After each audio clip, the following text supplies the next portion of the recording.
ഡോക്ടറുടെ ഹാൻഡ് റൈറ്റിങ്ങിനെ കുറിച്ച് ആളുകൾ പറയുന്നത് എന്താണ്? വളരെ മോശമാണ് സത്യം പറഞ്ഞു കഴിഞ്ഞാൽ. ഭയങ്കര മോശമാണ്. ഒരിക്കലും അങ്ങനെ എഴുതരുത് എന്ന് തന്നെയാണ് ഞാൻ പറയാം. ഞാൻ എഴുതാറില്ല, നിർത്തി.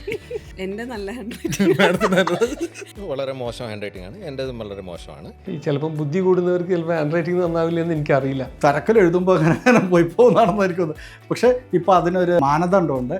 ക്യാപിറ്റൽ ലെറ്റേഴ്സിലാണ് എഴുതുന്നത്. ഫസ്റ്റ് BBS ക്ലാസ്സിൽ ടീച്ചേഴ്സ് ഭയങ്കര ഫാസ്റ്റായിട്ട് നമ്മൾ അവൻ എന്ത് പറയുന്ന എല്ലാം നോട്ട്സ് എടുക്കാനുള്ള ഒരു വെപ്രാളത്തിൽ എഴുതി പിടിപ്പിക്കുന്നതിൻ്റെ ഭാഗമായിട്ട് അങ്ങനെ വന്നതായിരിക്കാം. എൻ്റെ ഫാദറൊക്കെ ഒരു ദിവസം 100-150 രോഗികളെ അദ്ദേഹം വർക്ക് ചെയ്യുന്ന താലൂക്ക് ഹോസ്പിറ്റലോ ഡിസ്ട്രിക്ട് ഹോസ്പിറ്റലിൽ കാണുമ്പോൾ എവിടെ ഹാൻഡ് റൈറ്റിംഗ് എഴുതി എങ്ങനെ വിടുകയാണ്. Every patient is very important. അത്രയും പേഷ്യൻ്റ് വെയിറ്റ് ചെയ്യുമ്പോഴത്തേക്ക് ഈ എഴുതാനുള്ള സമയം കിട്ടാത്തതുകൊണ്ടാണ് ഫാസ്റ്റായി പോകുന്നതാണ് എൻ്റെ ഒരു. നല്ല ഹാൻഡ് റൈറ്റിംഗുള്ള ഡോക്ടേഴ്സ് ഉണ്ട് കേട്ടോ, ഉണ്ട്, അതില്ലെന്ന് നമുക്ക് പറയാൻ പറ്റില്ല. ഒരു അടക്കം നമ്മളങ്ങ് ആക്ഷേപിച്ച് കളയരുത്. പക്ഷേ മെജോറിറ്റി ഡോക്ടേഴ്സ് മോശം ഹാൻഡ് റൈറ്റിംഗ് തന്നെയാണ്. ഒരു സ്പീഡിൽ എഴുതുന്നുണ്ട് തിരക്കാരനെ.